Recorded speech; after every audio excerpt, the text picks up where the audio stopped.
Hello everyone, welcome back to the Flying Sandal channel. So I'm very excited today. We're going to continue the build of the RMRC Anaconda. And of course we're going to go according to the plan, where we're going to be focusing on the electronics first. We're going to do the build on the bench, and then we're going to put them in the plane in a future video. Okay, so today we're going to focus on this guy, which is the cube. So stick around. I hope you will enjoy this.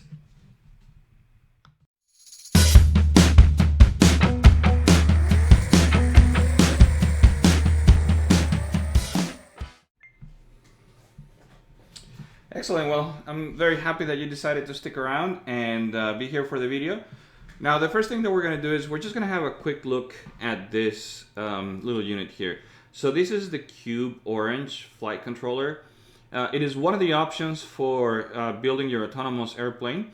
And we're just going to quickly look at what are some of the features, what are the things that it does, and how to get it ready to be installed in your plane. Now, one of the things to note about this cube is that by itself, it's of course impossible to connect anything to it. You need what's called a carrier board. This is the connector that will connect the cube to the carrier board. I believe it's like an 80-pin connector. So there's a lot of connections here. And once you actually put it onto the carrier board, it will allow you to connect your peripherals and your sensors to it. It comes with a USB port and a little micro SD card that gets inserted in the bottom. The Cube Oranges come with a card. This one happened to come with a SanDisk 16GB card, which is plenty because all that is going to be doing is maybe storing some terrain information and then capturing the logs, which are text logs. So you can capture a lot of log data with a 16GB card.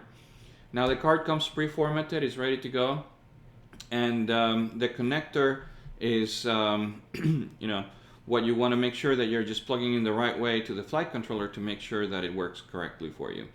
Okay, so in one of the previous videos I was talking that you need a carrier board, and that basically just means where are you going to plug this in that then allows you to connect all your equipment and sensors.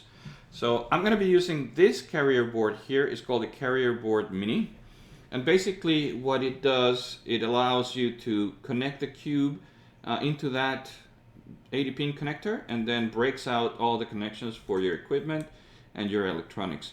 So quick overview, it has two ports with these connectors on each side. They're different size connectors.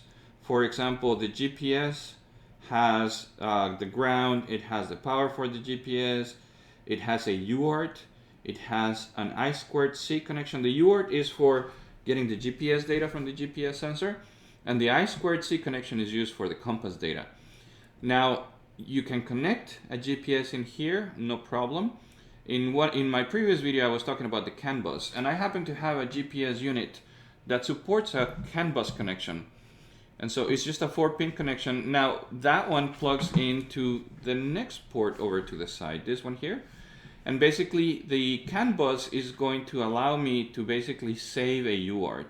A UART is like the inputs outputs for the flight controller, and you want to be able to well, that's where you need to plug in your sensors. For example, I could plug in a DJI set of goggles, DJI air unit, and get OSD information onto the air unit using that UART. They're also used for communication, right? You can use them for an airspeed sensor. You can use them for like we mentioned here, a GPS or a telemetry radio. So they're the way that the flight controllers send information in and out. There's multiple ways to connect to the flight controller, and the CAN bus happens to be one that allows you to connect n number of connectors. You basically just split, and that means connect the ground, the voltage, and then the CAN connectors. There's two data connectors. I forget what they're called right now. I think they're just called CAN high and CAN low. That's the way the CAN bus works. And so with 4 wires, and you basically just split the wires and connect as many things as you want, you can connect them on the CAN bus. So that's very convenient, and that's why you only need one. So you only get one port there. But for UARTs, you get telemetry 1, telemetry 2. You get a UART in your GPS 1 port, and you have a GPS 2 port that gives you another UART. So the flight controller has 4, and basically for those devices that can only use a UART, we're going to save those. And I'm going to use the CAN port for the GPS. And also we have what is called an I2C port, which is split up by itself. But as I mentioned before, the GPS units use an I2C connection for the compass information. So if you were to connect 1 or 2 GPSs on the standard GPS connections, you would have a UART and an I2C connection. But because we're going to be putting the GPS on the CAN bus, that means we're going to have 4 UARTs and we're going to have 3 I2C connections. So that's going to give us plenty of options for peripherals. Okay, so that's one thing to think about when you're setting up your flight controller. And I'm just going to quickly run them again. So that's the CAN bus right there. That's the GPS UART with the voltage, ground, TX and RX for the UART, I2C. It also happens to have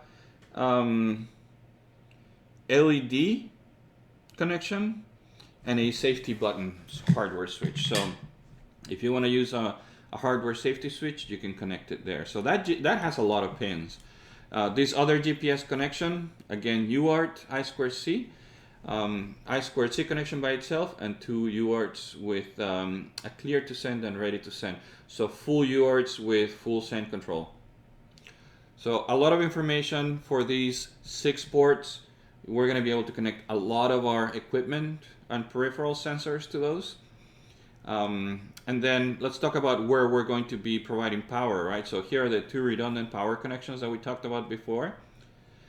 And over here on the back, we have the PWM connections. So you get 8 of those. That means you could, for example, fly an octocopter with this thing, and you would have the 8 PWM outputs. In our case, I'm going to use them with the Anaconda. So we're going to have 2 flap servos, 2 aileron servos. So that's 4 right there. 1 for elevator, 1 for rudder. That's 6.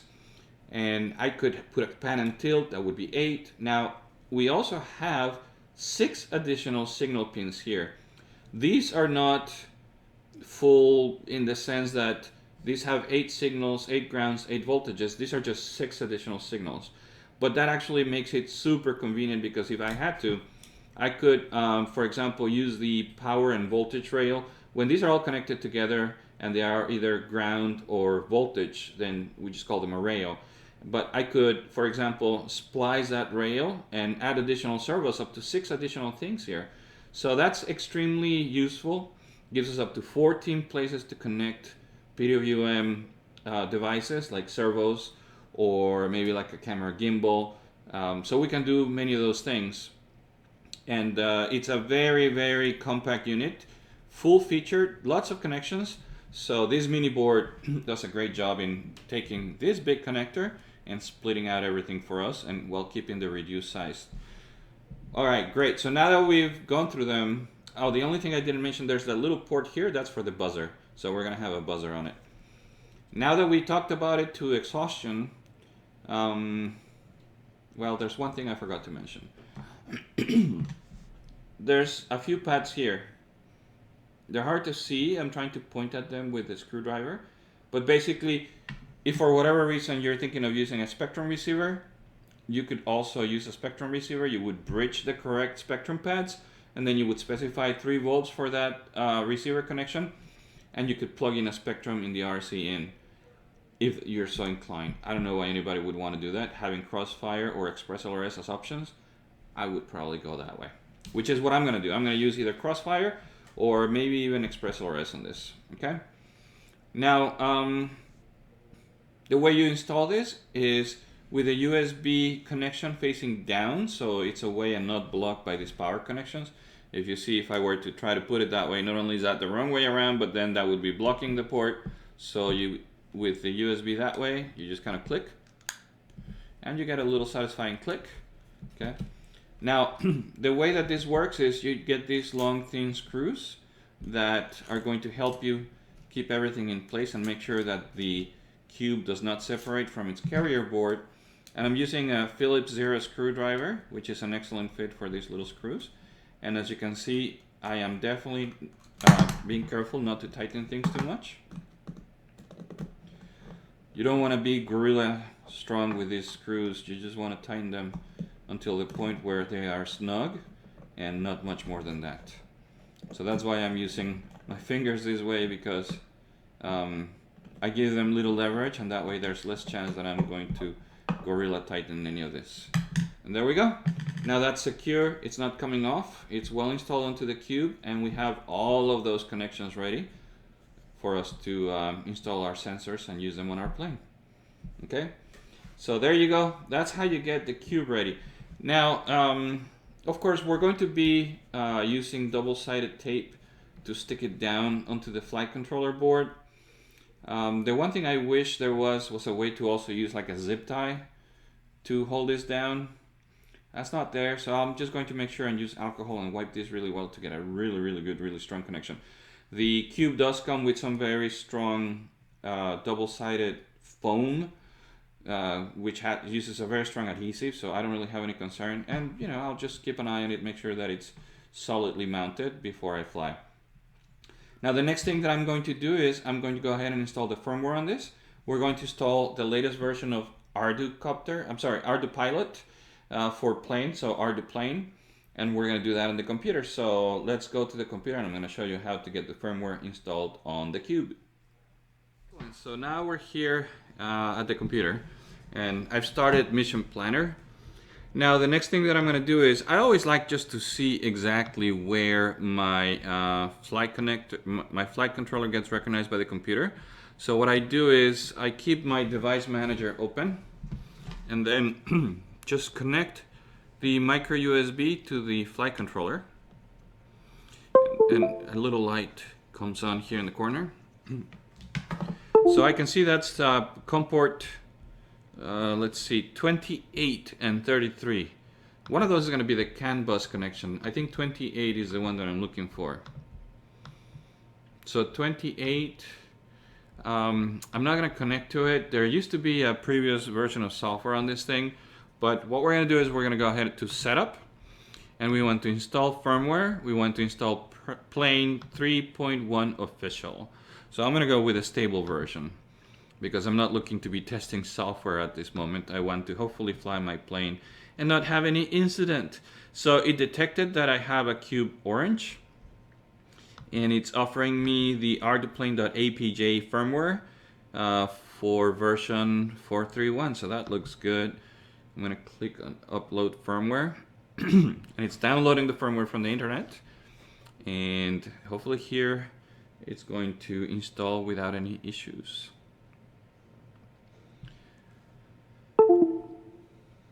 Now what it's doing is it downloads and then it reboots the flight controller, and it does it because it puts it into bootloader mode, and bootloader is a special mode where you can then upload firmware into it. So it's scanning the ports, it's finding the flight controller again, and it's hopefully writing the software. So let's see. I still see scanning COM ports. So we're waiting for this to give us a message saying that it's done. So it's connecting again. Okay, here we go. So it's erasing the board. And basically at this point, it's looking at whatever was there. If this was the first time ever using this, there won't be any kind of firmware installed into the flight controller, and you just come into Mission Planner and you install it. So there we go. Now it's programming. It's erased the board and it's programming with the Arduplane 4.3.1, and it shouldn't take very long. It'll just install it and verify it, and we should be good to go. Okay. So I'm doing this real time so you can see how long it takes. If it were to take much longer than this, then you know you might have an issue. Okay, so here we go. We get the message upload done.